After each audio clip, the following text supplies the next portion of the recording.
Hey guys, it's Russell back, and on today's video, no, we're not going to do anything car detail related. We're going to do something mechanical and preventive maintenance related. Now, obviously I'm going to be showing how to do this on a 2015 Honda Accord. It's the K24 4-cylinder engine. This is the 9th gen engine. This will apply to any gasoline direct injection.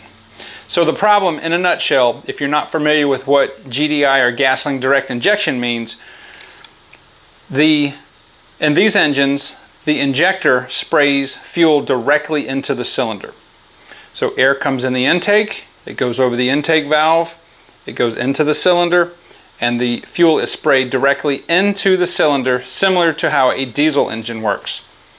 Now, port fuel injection, which is what fuel injected engines have been for 30 years, had the fuel injector in the intake manifold somewhere along that system. So air would come in, the fuel would spray into the intake manifold, usually very close to the intake valve.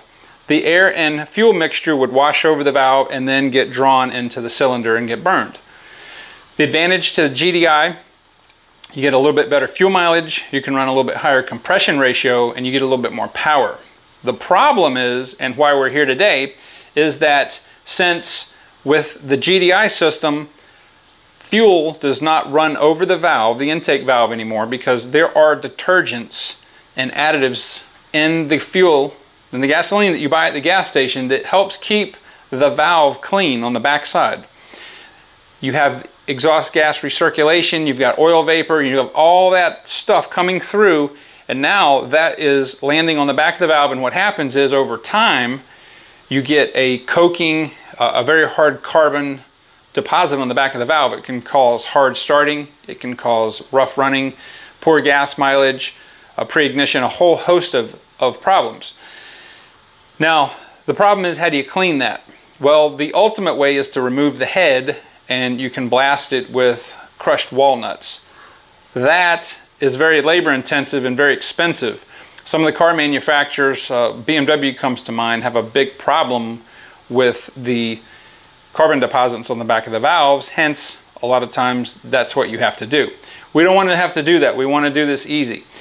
And today I'm going to be showing you, I made a kit up.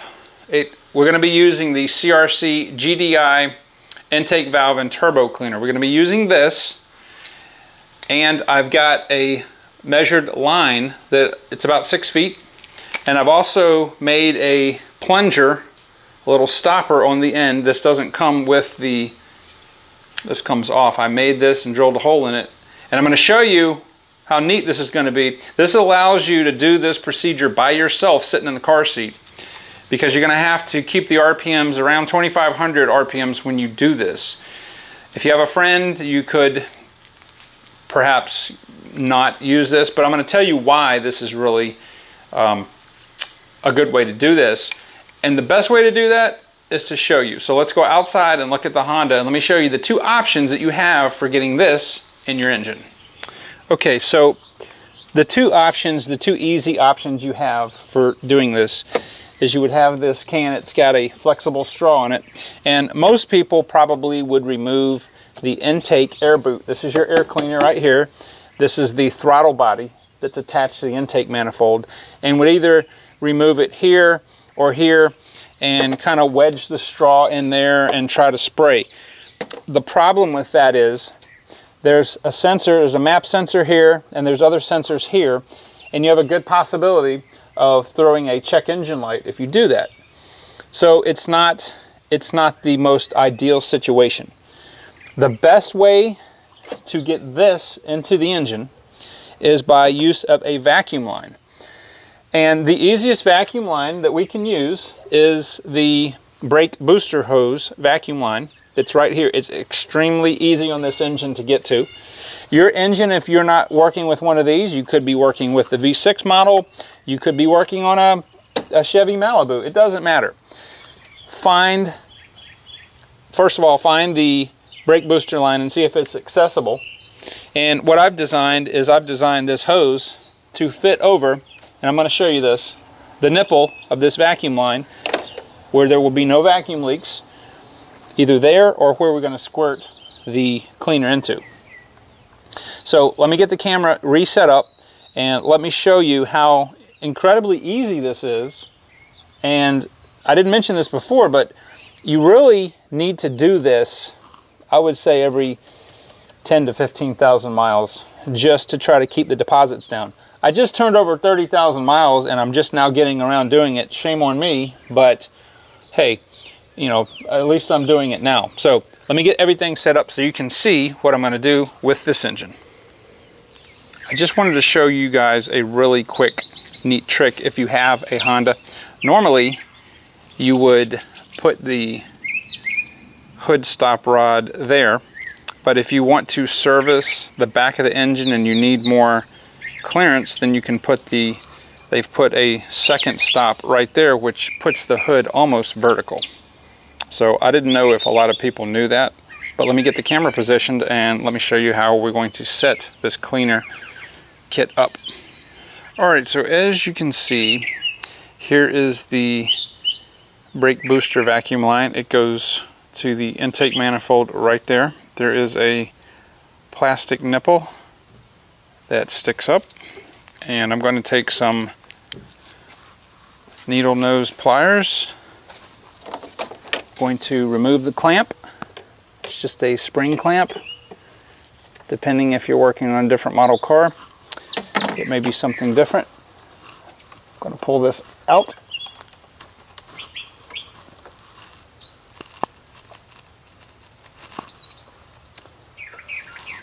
Okay, I'm just going to put this aside, and then the nipple that's sticking up there,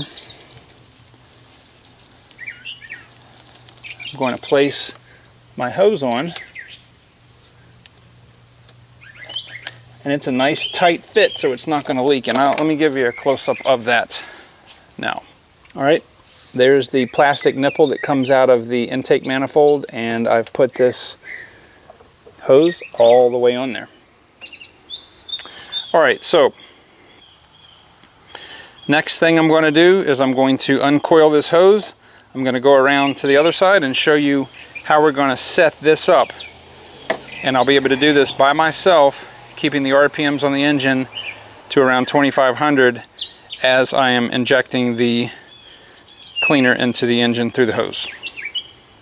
All right, so I've got the hose. It's plenty long enough for me to inject the cleaner from the driver's seat. And again, the reason I'm doing this is because I've got to keep the RPMs up to a certain level. I'm going to go ahead and take my plunger. This is just a rubber stopper. I've got a metered hole drilled through there. It fits perfectly here, just like that. We'll have no vacuum leaks. And then as soon as I start the engine and everything's good, I will go ahead and put the straw into the plunger like that, and then I'll go ahead and spray the cleaner. So I'm going to go ahead and do this while I'm sitting here.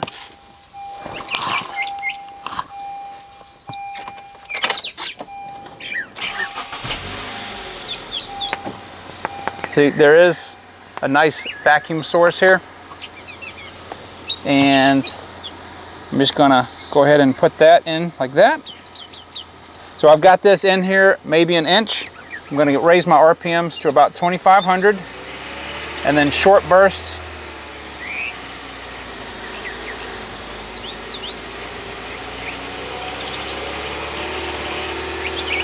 And every time I do that, I can hear the engine stumble a little bit.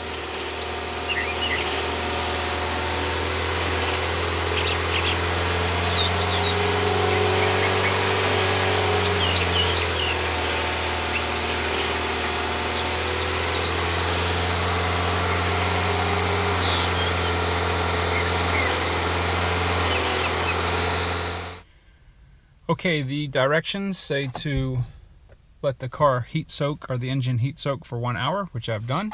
And we're going to go ahead and start it up.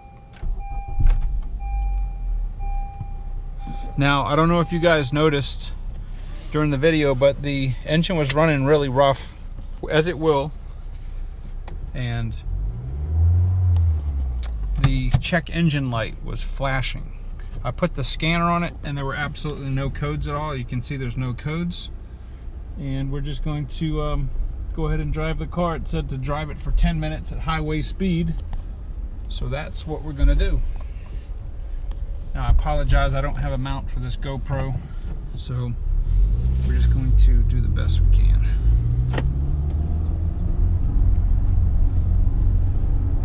Okay, there's copious amounts of blue smoke coming out. You see I've got all kinds of flashing codes. That's not good.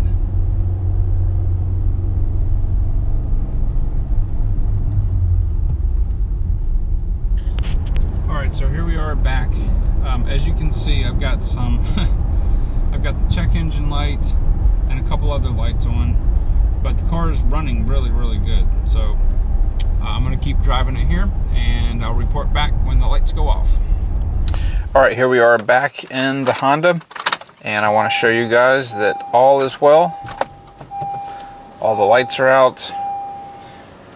What it took was I had about 6 or 7 start cycles and I drove about 20 miles, and of course, like I said earlier, once the misfire is not detected anymore within a certain parameter by the computer, all the lights that were on before, well, they're gone now. And I got to tell you that this engine does run quite, especially at idle. It is just, you can't even feel it. Very pleased with the results, and it's too bad that you know, I was starting to get a little roughness at idle. Not a lot, but enough where I could tell. But it is glass smooth now. It runs perfectly fine. It revs up. It, you know, feels really nice and strong. And of course, like I said before, the check engine light and the other lights that came on are now off because the computer sees that there's no faults. And so don't let that scare you. But I hope this video was helpful. I hope if you guys have a gasoline direct injection engine, that you'll think about some preventive maintenance to hopefully stave off a large repair bill in the future. And with that being said, I appreciate everybody's viewership. Check the subscribe button if you haven't subscribed, and also the bell next to it, where you'll be notified of the videos as soon as they come out. And I will talk to you guys on the next video.